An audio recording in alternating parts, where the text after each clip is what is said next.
నారద మహర్షి అప్పుడు పశ్చాత్తాపంతో ముక్తికొండం పక్కనే కూర్చొని శ్రీమన్నారాయణ కొరకు తపస్సు చేశారు.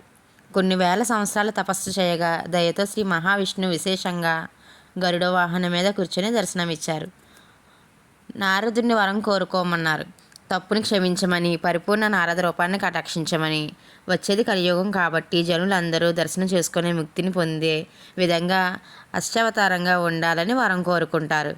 ఆ విధంగా స్వయంభుగా అష్టమూర్తిగా ఉండిపోతారు.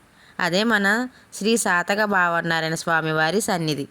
లక్ష్మీ సమేతంగా దర్శనం కాలేదని నారదులు శ్రీ రాజ్యలక్ష్మి తాయారిని ధ్యానం చేసి రాజలక్ష్మి సమేత శ్రీ భావనారాయణ స్వామివారిని ప్రతిష్ఠించారు.